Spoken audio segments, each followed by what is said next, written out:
Yeah, let's mute our mic. Yeah, mute. I'm off.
Hello, ma.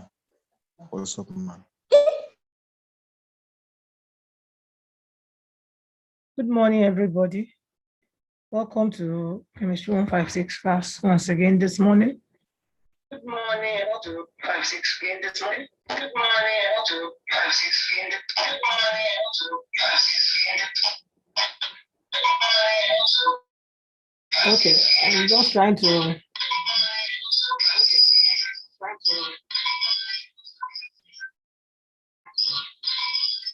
Okay, I think that echo will go now. Thank you.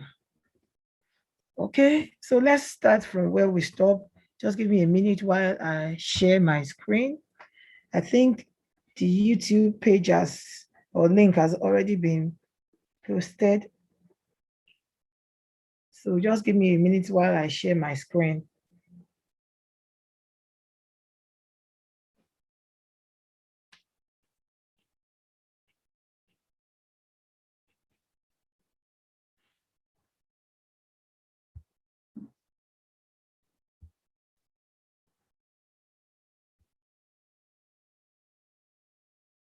Okay, so this was the exercise I gave the last time, and I've just given the answer to some of them.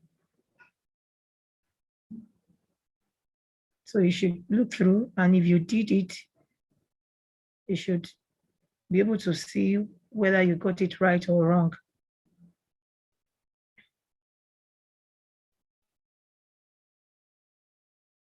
So I hope somebody got it right, or many people got it right. Just be careful not to mix up the number of protons for the number of neutrons, because that's where you may find it difficult. Otherwise, I think it is a very simple thing to do. Well, thank you, Esther. So some people are already telling me they got it right.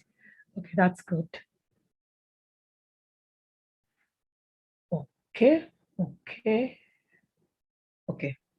Let's move forward today then.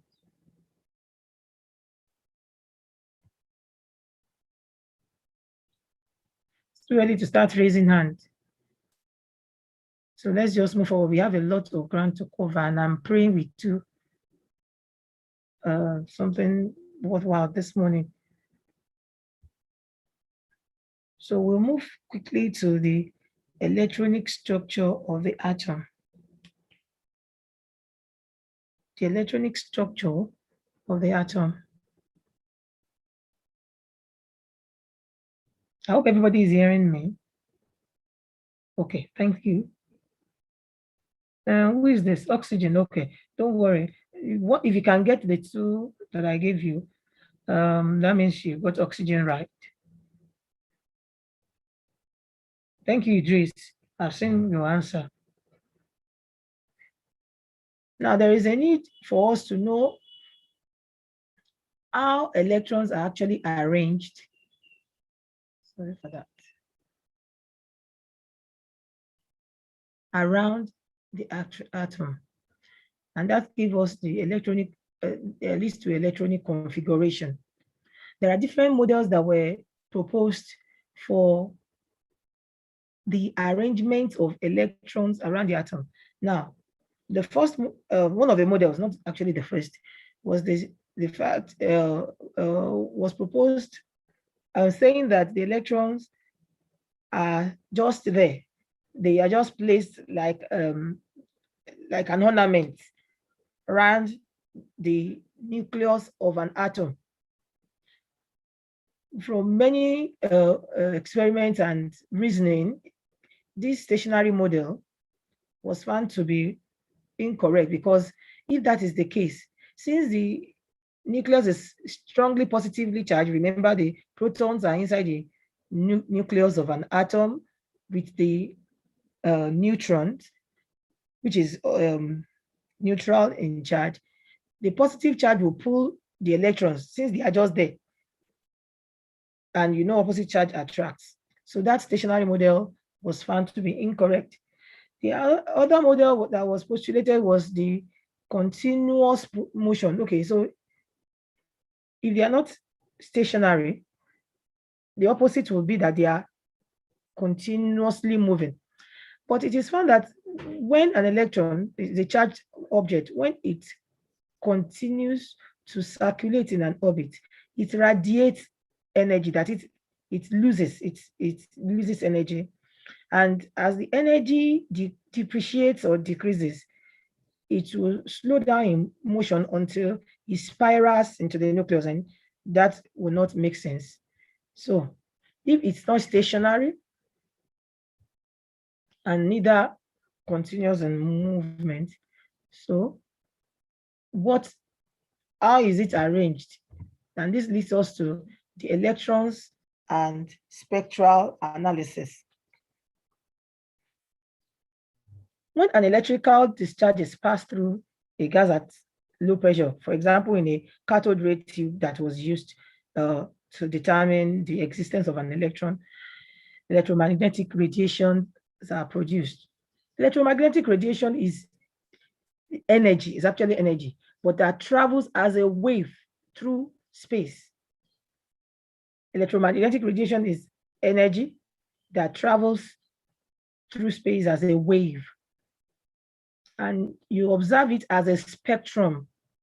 The electromagnetic radiation can be seen to the physical eyes as a spectrum that consists of different colors as lines. So we have line spectrum. If you pass any light through a prism, P-R-I-S-M, prism, you can observe the different colors that we are talking about. Each of this line corresponds to a light of a particular wavelength. I'll show what I mean in a minute.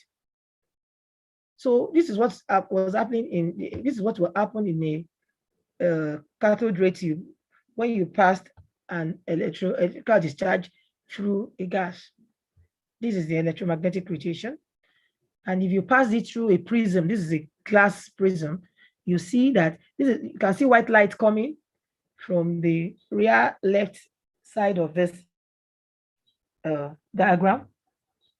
Then when it gets through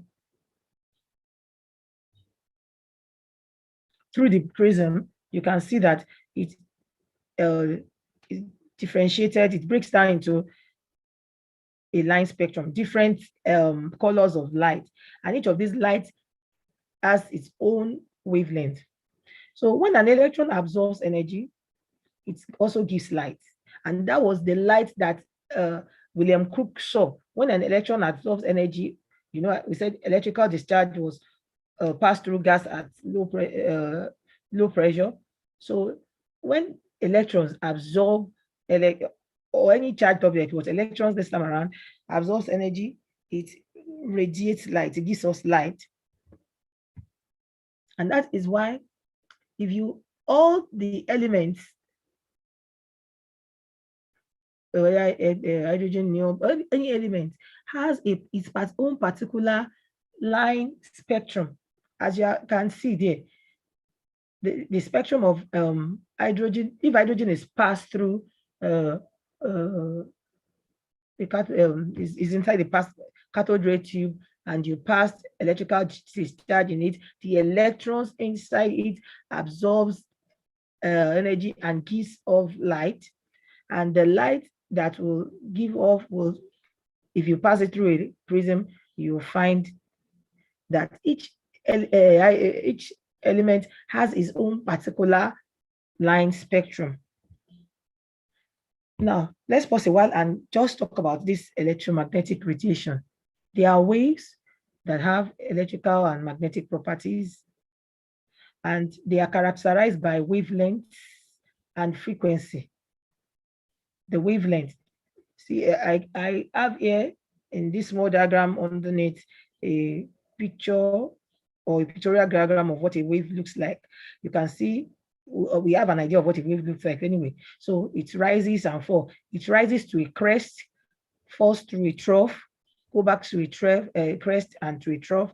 Between two crests or two troughs, we have the wavelength, and the number of the crest or troughs we have is what we call the frequency. The wavelength is measured in angstrom units. That's 1A with a small O on top of it. You can see that. And 1 angstrom unit is equivalent to 0.1 nanometers. 1 nanometers is 1 times 10 raised by minus 9 meters. All these are simple conversions that you should be familiar with, and you would have them in your notes. And I think I have already sent this particular side of the note.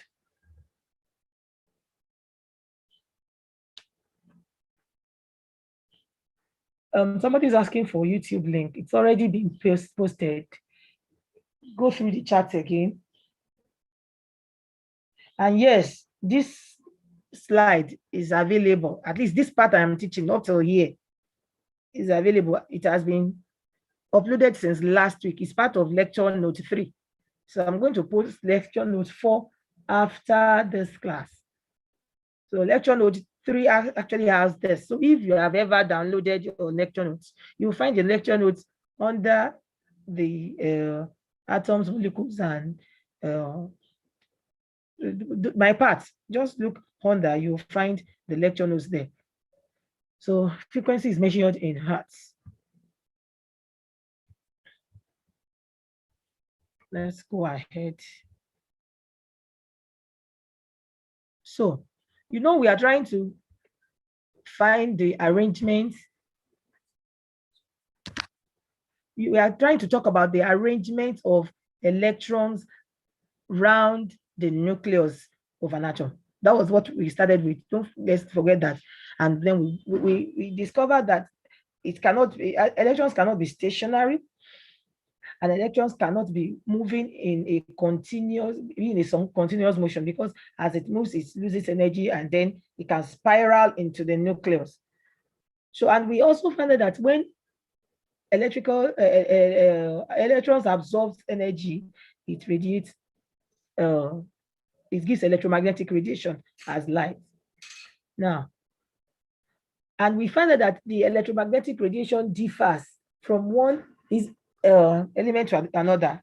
It's like they have their own, like a fingerprint that can only be for that particular element. So why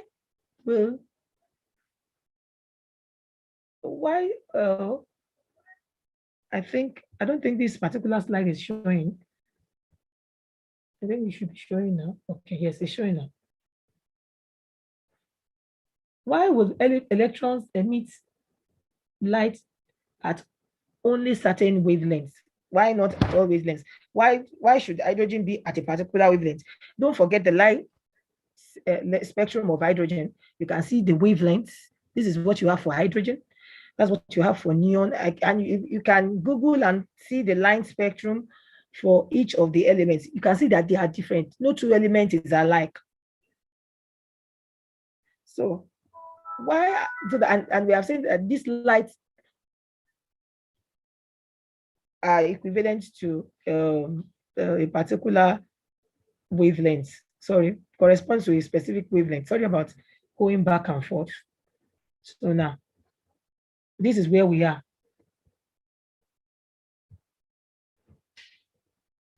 We're talking about why elements only emit energy as light at a particular wavelength. And the reasons are so given because electrons actually move in a certain allowed orbit. They are not just moving, spiraling throughout the all the time, anyhow, or in any way around the nucleus. Each particular electron has a particular place it can stay. And in that place, that is the only place where it can orbit. That means circle round. Let me explain that again, because that is the most important information that will help us in understanding electronic configuration. Sorry about that. So I said that is the most important that will help us in understanding what electronic configuration is all about. So that's why you find some electrons at a particular level, another electrons at a particular level, and another electron at a particular level. So no two electrons in an atom can have the same energy. So a definite amount of energy is associated with an electron in each orbit it is allowed to stay. That is why we call it, when we call a particular, we call that kind of energy a quantized energy. That is where quantum comes into play. So the energy of each electron is quantized, is specific. The electron can only have that energy in that particular orbit. So as long as it is in that orbit, in that space that is allowed to stay, it does not lose, it does not radiate energy. It does not radiate energy, it does not lose energy. And these orbits also have different, they have different energies. and the orbits are arranged around the nucleus in increasing order of energy. So the ones that are closest to the nucleus have the lowest energy. There's an orbit closest to the nucleus, then followed by another orbit with an higher energy, followed by another orbit with another energy.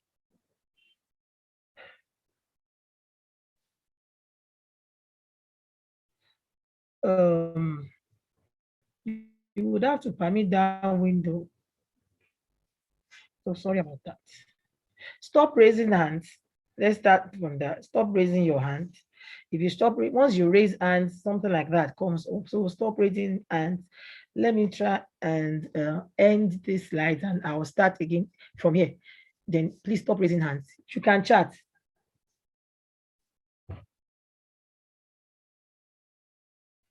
Okay. Somebody is saying, but hydrogen is a proton. Don't forget, hydrogen has one electron, one proton. Do you remember that? So the one that I call proton is an hydrogen that doesn't have a neutron. You know, we have hydrogen, deuterium, tritium. The differences are the number of neutrons. There is no, except it's hydrogen that doesn't have, that is charged. All hydrogen will have one, at least to have one proton and one electron. Okay. Okay, so let's move on with that. I want to quickly reshare this. Just wait a bit. I'm trying to reshare. Just give me like 1 minute. I want to stop the sharing and start all over again so that window can remove from it, please. That's what I want to do. Okay. So please stop raising hands. Let's try that and see. I think it works that way if you don't raise hands. Okay, let's just try it. If you don't raise hands, that thing doesn't show. If you want to do anything, you can chat. I glance through it once in a while. And like somebody said, I should focus on my teaching and not glance on your chats. Thank you. Okay, so I was saying, we're talking about the, so now this theory, don't be scared of this Boas theory and Planck's hypothesis, but we are trying to drive something there. And that's why I've tried to make it short for you. So the most important thing in this theory is that in Neil's theory is that he's just trying to tell us how electrons are arranged. Neil Bohr states that the theory states that electrons exist in quantum energy levels around the nucleus. That's N level. There are different kinds of levels. I just said nobody should, and Tawhid just raised his hand, and that is why that thing is there. So sorry about that. I just told you stop raising hands. So I think everybody likes doing what they like. So I'm not going to stop it again. One Tawhid just raised his hands, and that is why you have that window there. Okay, so electrons that are closest to the nucleus, I've talked about this, have the lowest energy. And when these electrons are in their allowed states, they are said to be in their ground states. They can actually leave their state, their allowed orbit, and go to another orbit where when they either absorb energy or radiate energy. And so when they go to another higher state, we said they have gone to the electron has gone to an excited state. So, but in its lowest possible energy, that is in its allowed state, electrons are in their ground state. And each electron that is associated with an atom can be described by a set of quantum numbers such that each electron, if you have 200 electrons, no two of them will have the same quantum numbers. They would have, and don't forget what quantum, we started by the allowed energy for each atom in an orbit. So that's the importance of this slide. So look at this Boas model. this is how electrons are arranged around the nucleus of an atom. You can see the nucleus that has the protons and the neutrons. Now see the electrons, they are arranged in orbits. So different orbits. Some orbits will have 2, some will have 1. And the one that is closest, you can see that they have different energy levels. They are not actually the same. So that's an orbit, and that's how electrons are. So we need to understand something about the energy levels of an atom. So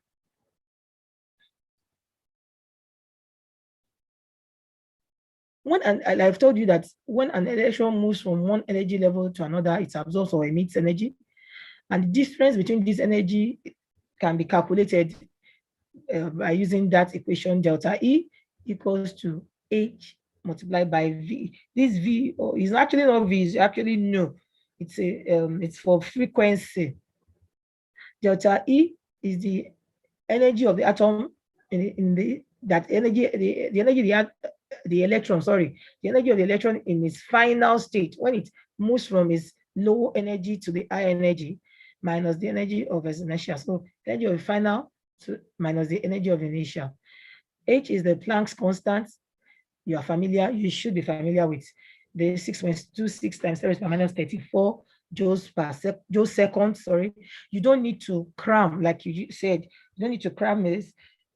You will be given some constant that we expect, we need, think you should need, that you shouldn't cram, but some of them you are supposed to know. So like this particular Planck's constant will be given, so don't cram it. But this, as in the value, that's what I mean. No, this value 6.626 times 10 to the minus 34 joule seconds will be given. Now the new, which is the frequency, is given as C. C is the speed of light over the wavelength of that radiation. And I said that the lowest electronic energy level is ground state, and any other level that is greater is the excited state. So let's see a question. This question is also in a practice question in your textbook, the Fundamentals of Physical Chemistry.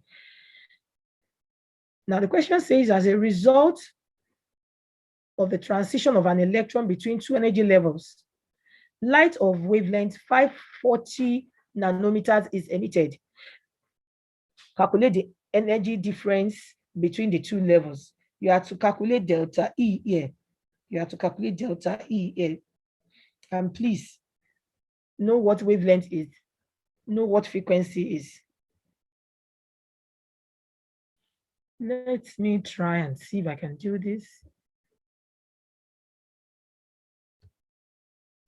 So we have been given delta E is equal to HV, where H is the Planck constant and V is the frequency. So delta E is the difference between the two energy levels. That's what we are asked to calculate. Sometimes you may be asked to calculate a particular energy, maybe the energy of the final state or the energy of the initial state. The relationship has already been given. I said delta E is equal to A final minus A initial. Don't forget that. But this particular question is saying we should calculate the difference in the two energy levels, which is delta E. So that's just what we will calculate. So H is the Planck constant, it's given, and V is the frequency of the emitted radiation. That's C over lambda, which is the wavelength. C is the velocity of light.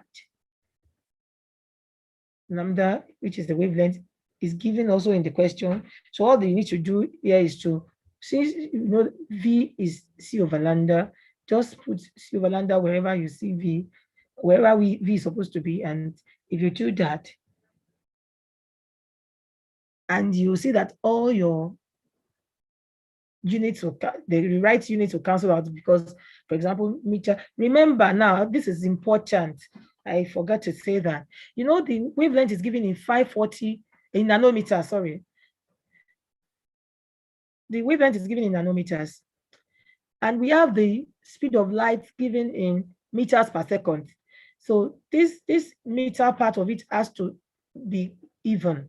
We can't work with nanometers and meters together. So is either you convert one to another. So here, remember I've said that 1 nanometer is times 10 to the power minus 9 meters. So that's why I have converted here the nanometers to meters so that the meters will cancel out.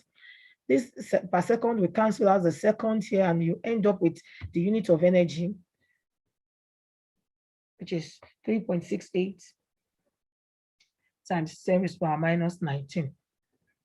Now, let me quickly see if anybody has a problem with that. You shouldn't have anyway.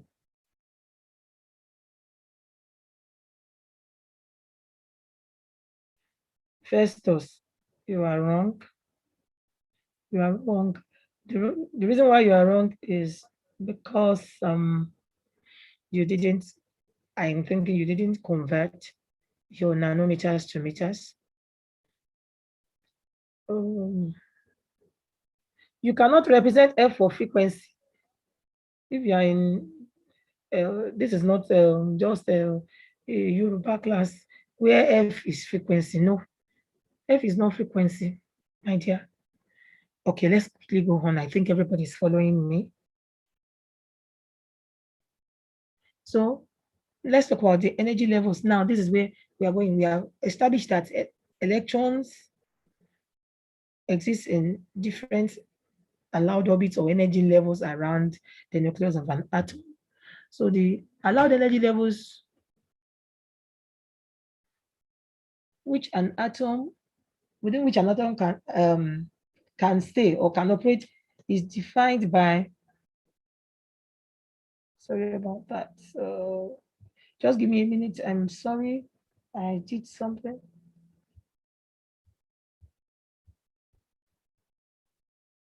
Okay, and then so can be defined by 4 quantum numbers, and these are the ones.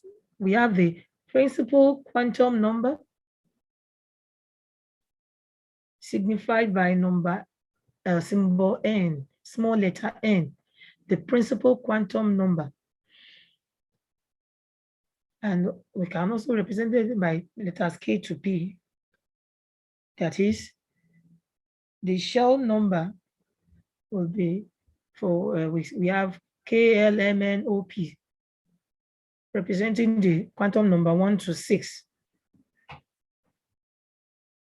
And the maximum number of electrons that can be in a shell is equal to 2n squared. Now, n here, this n is this principal quantum number.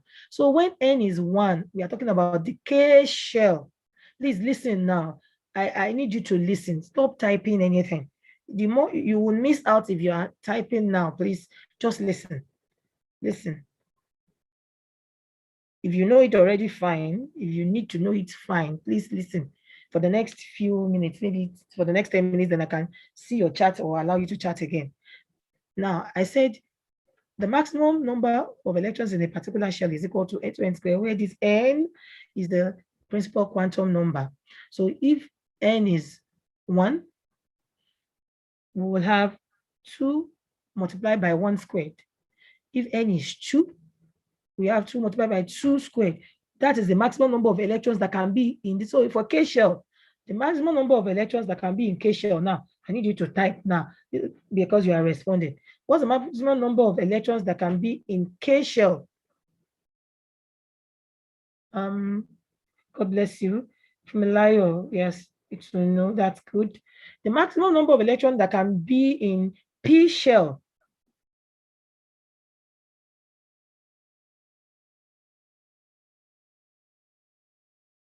In P shell.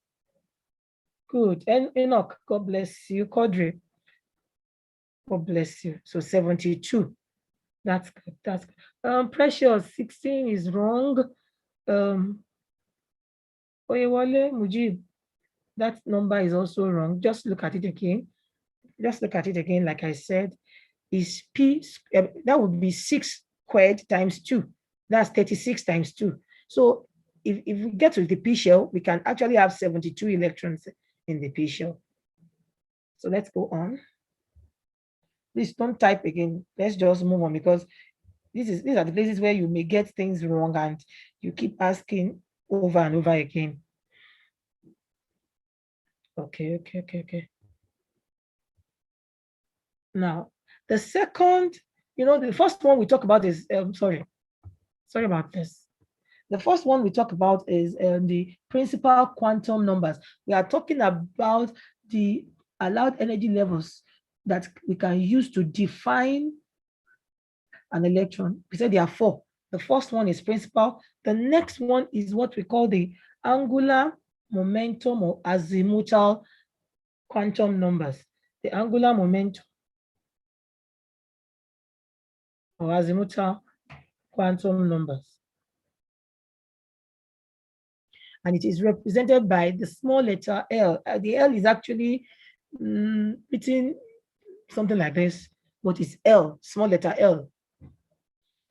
This divides the shell into subshell, which are further divided into orbital. So inside a shell, now we will have subshell, then we'll have orbital. So the principal quantum number is N. The azimuthal or angular momentum quantum number is L.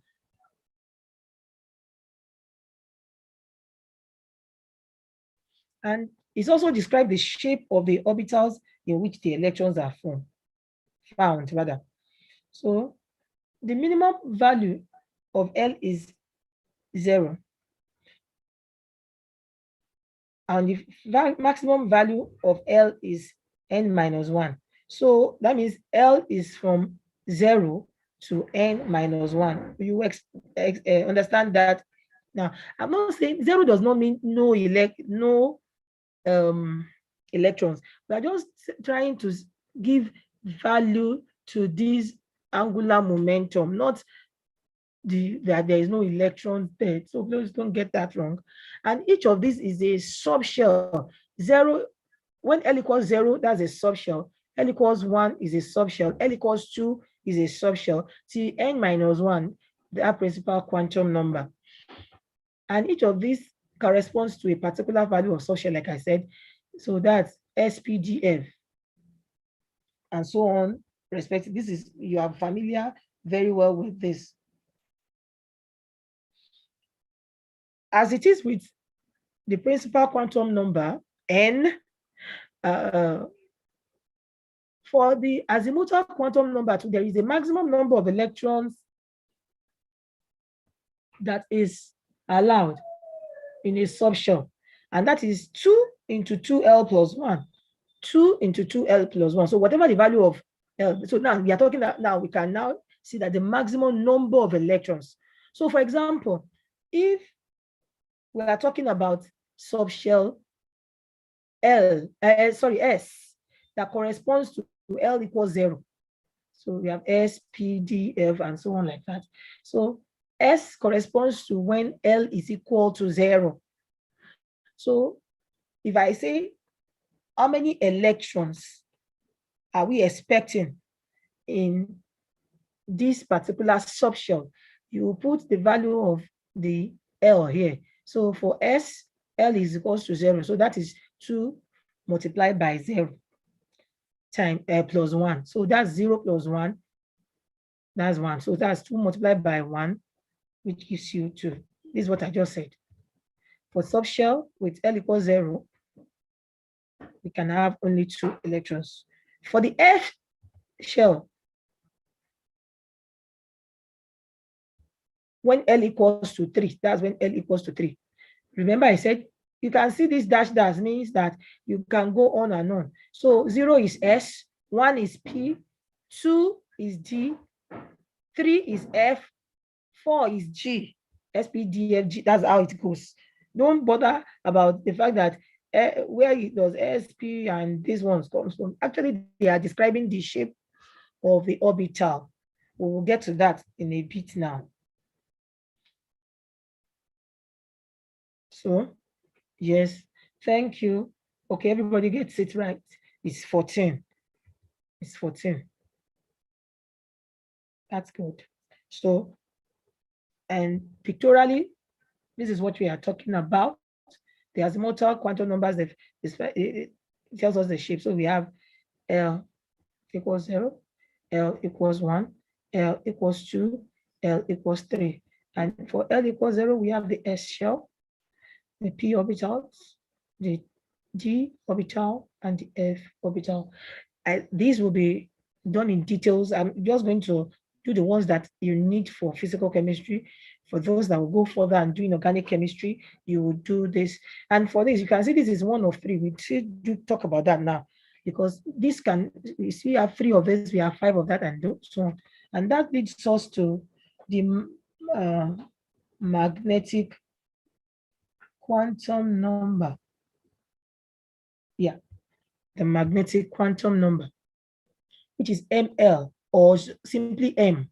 Please don't get these things mixed up. N, small letter N is for principal quantum number. Small letter L is for the azimuthal quantum number. Small letter M, or ML, is for the magnetic quantum number. We still have one more. So I said 4. So we have one more. So for the magnetic quantum number, this quantum number differentiates the subshell. So inside the subshell today, it's for different. It differentiates them in the presence of a magnetic field. So because we are saying that all the electrons, each electron, no 2 electrons can have the same quantum number.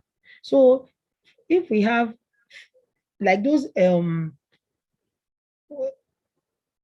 subshells that have 14, that have 8 electrons.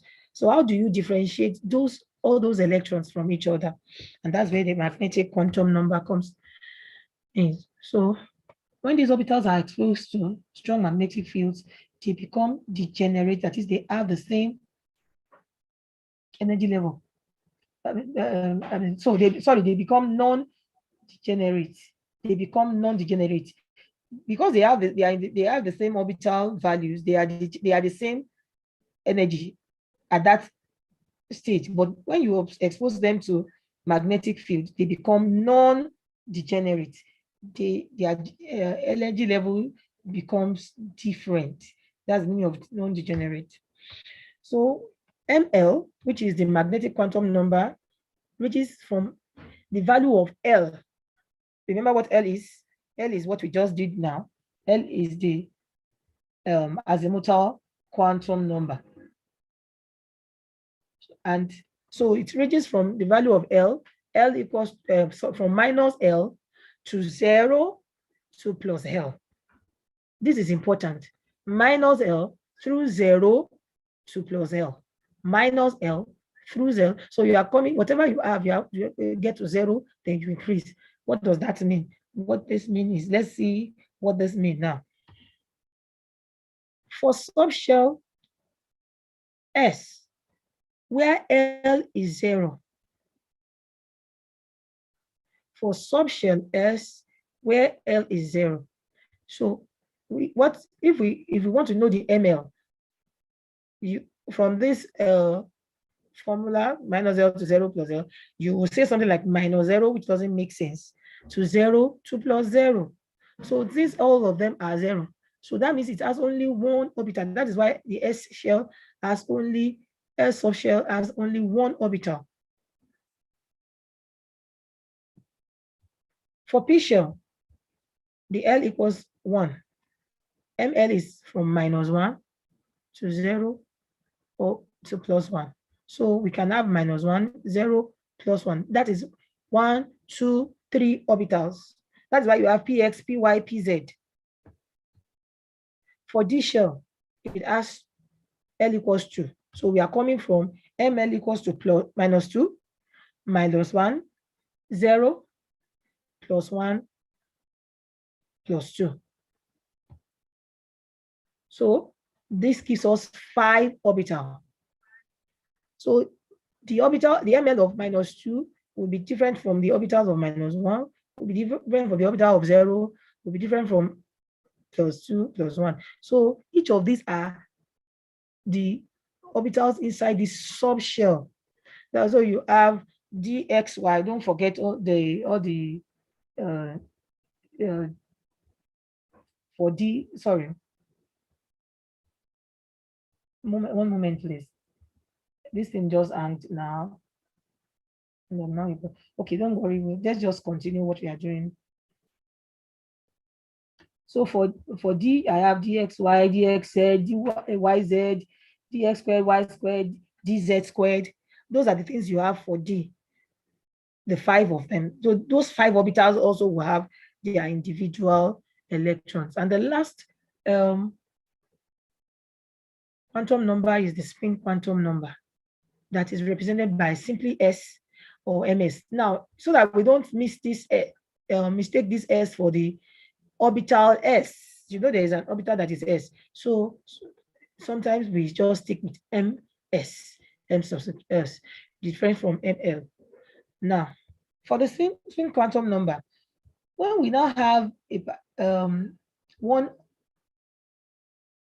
orbital, like we do for the s orbital, we need to define or describe the orbital angular momentum of each electron. We have said that, for example, in an s orbital, we can have only 2 electrons. Each of these electrons will also be different in their angular momentum. So this talks about the spin of electrons. Even if you have 2 identical electrons, they must have different spin, whether it is positive or negative spin. So I show that in this slide. You can see ms is plus half or minus half. So we have all our 4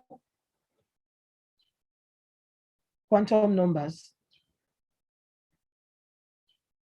We have all our 4 quantum numbers. Yeah. So that leads us to the electronic configuration. So before we go there, let's just briefly look at this Pauli exclusion principle that talks about the number of electrons that can occupy each shell or each subshell at a time. Pauli exclusion principle states that no 2 electrons in the same atom can have the same value for the 4 quantum numbers. The summary of all the things I've talked about is on this table. You will find it on in your note, and you will now be able to see how many electrons each of the shell can accommodate. Example, list all the possible values of L. Don't forget what is L, azimuthal quantum number, ML, magnetic quantum number. So the question says we should list all the values of L and LL for the shell capital L. I deliberately put that so that you know the difference between the L, the small letter L, and the capital letter L. The capital letter L talks about the principal quantum number with n equals to KLMN from 1, 2, 3, 4. Don't forget that. That's the beginning. So this one says you should list all the possible values of L. That is the azimuthal quantum number. And ML, the magnetic quantum number of the shell L. And you are required to give the names of the subshell within the shell. It's just big words, which is you can simplify yourself by starting with the principal quantum number. The principal quantum number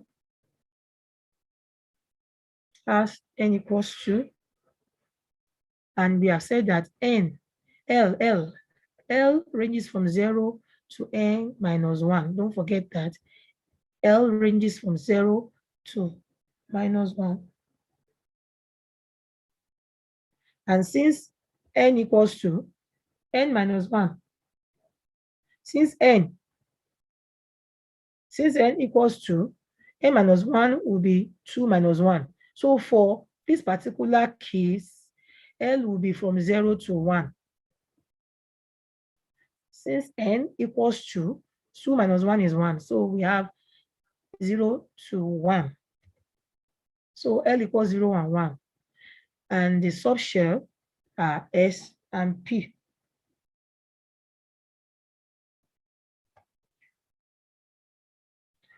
We had also talk about the ML. The question says we should list all the L and the ML. So L is S and P, while ML ranges from minus L to 0 to plus L. So we'll take each of these one by one. We have two L's, 0 and 1. So when L equals 0, ML corresponds to 0. And when L equals 1, ML corresponds to minus 1 through 0 to plus 1. If we add 2 now, ML will correspond, like I said, to minus 2 plus 1, minus 2 minus 1, 0 plus 1 plus 2. Look at this question 2. It says, how many subshell orbitals and electrons are contained within the principal shell with n equals 4? How many subshell orbitals and electrons are contained within the principal shell with n equals 4? So we are to determine, number 1, the number of subshell, which is L. If L equals 4, L can have values from 0 to n minus 1. So that is 0 to 3. So we'll have how many subshell? 0, 1, 2, 3, corresponding to S, P, D, and F. So how many subshells? 4 subshells.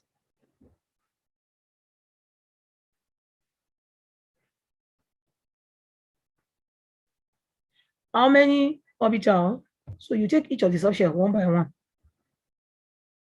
Remember, for ML has value from minus L through 0 to plus L. So when L equals 0, ML equals 0. That's one orbital. When L equals 1, we are taking each of these one by one. So when L equals 1, ML equals to minus 1, 0, plus 1. That's 3 orbitals. When L equals 2, ML equals to minus 2, minus 1. That's 5 orbitals. When L equals 3, we have 7 orbitals. The total of that orbital is 16. I think it will be good if you listen more than you write, because while you are busy trying to calculate what you think you know, you will get it wrong, and then you will not know how it is done. You might not know it. So, total number of electrons. Don't forget that one is easy. 2n squared, and your principal quantum number is 4. So 2 into 4 squared equals 32 electrons. I'm sure this is, most of us are. So let's quickly go into how electrons are filled. Don't worry about that. Filling electrons into the subshells and to the orbitals. How do we now fill electrons? So we know we have S, which one is a lower energy. So according to Bowel Principle, the lowest energy subshell are filled first. the lowest energy subshell are filled before the electrons are placed in the higher energy level. So S is lower than P than D than F. So F has the highest energy level. So usually electrons will be filled into the S before the P, before the D, before the F. And the maximum of 2 electrons can occupy a given orbital. And when the electrons are degenerate, we apply Hund's rule. You first of all fill the electrons singly before you start pairing them up. You will see this in the next few slides before. I have like 5 more slides before we round up. It's actually like 6 anyway. So let's quickly do that. This you can read in your notes, which I will upload immediately. So you look at this diagram. It's showing how energy are filled. So you can see the increasing energy level. So energy will come to the 1s first before it goes to 2s. 2s is lower than 2p. 3s is lower than 3p. 4s is lower than 3d. So energy goes into the 4s before the 3d, then the 4p. So you have energy being filled in that order. This is already in your notes, so you'll see it.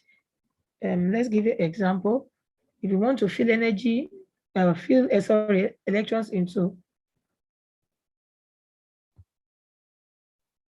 If you want to fill, are we together?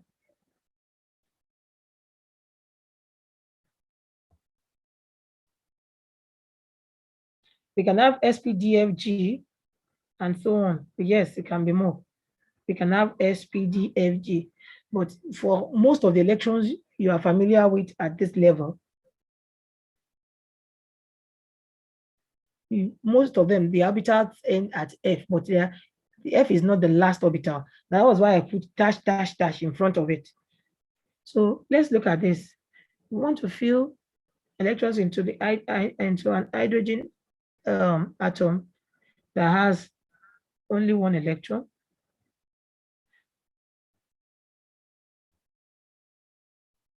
Are we together? It's like the network is fluctuating. I have like few minutes more, so I want to quickly go. I have like 1 or 2 minutes more. So look at that. That's how does a symbol. The arrow symbolizes electron. Don't worry about it. I'm just using that as a symbol. For helium, the has two. You can have, you see that it has different spin. One of the electron is up, one is down. So no 2 electrons are the same, even though they are both in 1s orbital. Now, for nitrogen that has 7, you fill singly first. So it's not as if I will fill after filling 1s and 2s, then I'm now at 1s will get filled first, 2s will get filled next. Then when you get to 2p, it has a non-degenerate orbital. So you don't just say, I'll put everything in 2px. We have 2px, 2py, 2pz. So you first of all pair. Then if you have more electrons, you start again by. And so you first of all fill singly before you start pairing. That's what I mean. First of all, fill singly, then you start pairing. I will just look at this because of time. Look at this in your notes, and there. You can now understand when we say in the periodic table that some atoms are s orbitals, some are d, some are p. This is the outermost shell in their orbitals. So the d elements are those that have d electron shell in the outermost orbitals. And you can see how they are arranged. Everything here has s, everything here has d, everything here has p. everything as F, and each of the column also has different numbers. So we have 3D, 4D, 5D, 6D. This is where I'm going to end this class. Another lecturer is supposed to start with you tomorrow. I will upload this lecture this note immediately after. Well, to see you soon, if possible. If we are given the opportunity to come for what is it called? If you are given opportunity to come for revision, then you see me in revision class. Thank you. God bless you all. Wish you all well.